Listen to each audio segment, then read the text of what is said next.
তোমরা কেমন আছো? ঠিক মতো লেখাপড়া করছো? করতে হবে, নকল আর হবে না। ইনাকে তো আমরা সবাই চিনি, তাই না? এইচএসসি 2026 ব্যাচকে সবাই অনেক ভয় দেখাচ্ছে, কিন্তু আমি বলবো ভয় পাওয়ার কিছুই নেই। কারণ এই বই থেকে আমি এমন একটা স্টাডি হ্যাক তোমাদের সাথে শেয়ার করব। এই স্টাডি হ্যাকটা যদি তোমরা 2 মাস ফলো করো, তাহলে তোমাদের প্রিপারেশন অন্য লেভেলে চলে যাবে। 2009 সালে ইউনিভার্সিটি অফ মিনেসোটাতে একটা রিসার্চ করা হয়। আমরা যখন টাস্ক এ থেকে টাস্ক বি তে যাই, তখন আমাদের অ্যাটেনশন বা ফোকাস বা মনোযোগ সাথে সাথে শিফট করে না। ফর এক্সাম্পল, ধরো তুমি ম্যাথ করতেছো, which is your task A. Math করতে করতে হঠাৎ করে একটা নোটিফিকেশন আসলো, তুমি নোটিফিকেশন চেক করতে গেলা, which is your task B.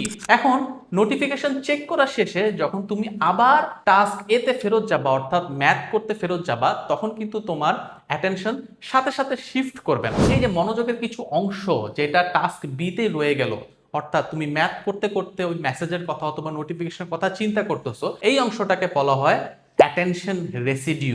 এখান থেকে বের হওয়ার দুইটা সলিউশন আছে। একটা হচ্ছে সিঙ্গেল টাস্কিং।